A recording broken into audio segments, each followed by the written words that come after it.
Hello viewers, আবারও নিয়ে আসলাম নতুন একটি ভিডিও। এটা দেখতে পাচ্ছেন M10 একটি ব্লুটুথ ইয়ারফোন। এটা নষ্ট আমার এক ছোট ভাই পাঠিয়ে দিয়েছে, যেটা নাকি চার্জ ওঠে না। এমনিতেই চার্জ দিলে সরাসরি চার্জ ওঠে এবং এর ভিতরে রাখলে চার্জ ওঠে না। এই যে মিটার শো করে 1 মিনিটের ভিতরে বন্ধ হয়ে যায়। এটা ঠিক করে দিতে বলছে, তাই আমি আজকে খুললাম।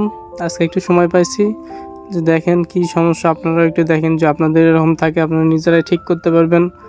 দেখতে পাচ্ছেন মাত্র দিয়ে এটা আমি খুলে নিলাম।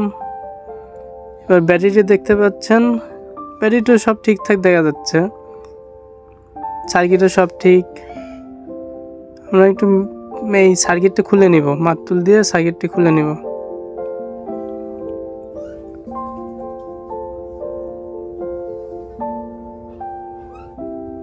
এই যে দুইটা নাট থাকে, দুইটা নাট খুলে নিলাম।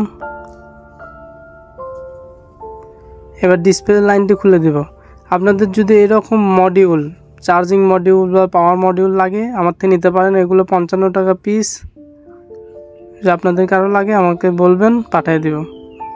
এবার ব্যাটারিটা খুলে আলাদা করে নিলাম। ব্যাটারিটার ভোল্ট মেপে দেখব আমি, যে ব্যাটারিটা ঠিক আছে নাকি।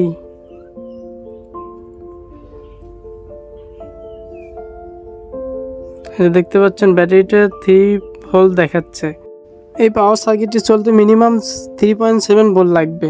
ব্যাটারির ভোল্ট 3.7 অথবা 4 ভোল্ট হলে চলবে। আমি দেখতে পাচ্ছি ব্যাটারিতে চার্জ মনে হয় নিচ্ছে না, ব্যাটারিটা ড্যামেজ হয়ে গেছে। এগুলো সার্কিট মাত্র 55 টাকা পিস। আপনার লাগলে পারচেস করতে পারেন আমার থেকে। পাওয়ার ব্যাংকের মতো কাজ করে। এখানে দেখতে পাচ্ছেন ব্যাটারি ছিল। আমরা যদি সার্কিটটা উল্টে এনে দেখতে পাচ্ছেন ব্যাটারি প্লাস মাইনাস দেখা যাচ্ছে। এই পাশে লাগালেও হবে, ওই পাশে লাগানো একটু কঠিন হয় আর কি, যে 2 তার এক জায়গায় লাগিয়ে যায়। এই কারণে আমি ব্যাটারি এই পাশে লাগিয়ে চেক করবো, আবার চার্জ দিয়ে চেক করব। এই যে একটু রাং দিয়ে ভালোভাবে বসাই নিচ্ছি। এই যে তার সোল্ডারিং করে দিলাম।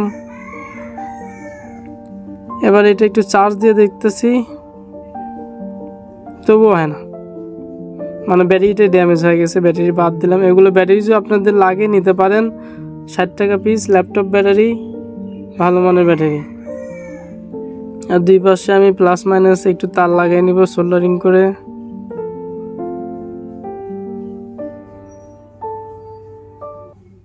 এই যে পাশে প্লাস,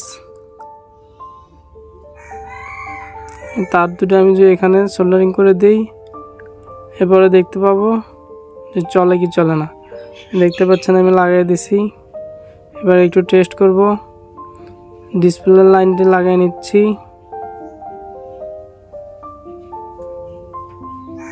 এবার এটা সেট আপ করে চেক করব যে চলে কি চলে না, চালু হয়। দেখতে পাচ্ছেন সব ঠিক আছে, মিটারও শো করতেছে, চার্জও দেখাচ্ছে 92% চার্জ। ব্যাটারি চেঞ্জ করলেই হয়। আর কারো কারো মডিউল বা সার্কিট নষ্ট হয়ে গেলে সার্কিট চেঞ্জ করলে হয়। এটা ব্যাটারি প্রবলেম ছিল, আমি ব্যাটারি চেঞ্জ করে দিছি। আপনাদের যদি কোনো রকম সার্কিট বা মডিউল বা মিনি সার্কিট লাগে আমার সাথে যোগাযোগ করতে পারেন। ভিডিওটি ভালো লাগলে অবশ্যই একটা লাইক করে দিবেন, চ্যানেলটা সাবস্ক্রাইব করে দিবেন এই ধরনের নতুন নতুন ভিডিও দেখতে। এই যে দেখতে পাচ্ছেন দুইটাই চালু হয়েছে, চার্জ নেবে এখন, পাওয়ার ব্যাংকের মতো কাজ করবে, আর কোনো রকম প্রবলেম নেই। আবার দিব্যি অনেক দিন চলবে।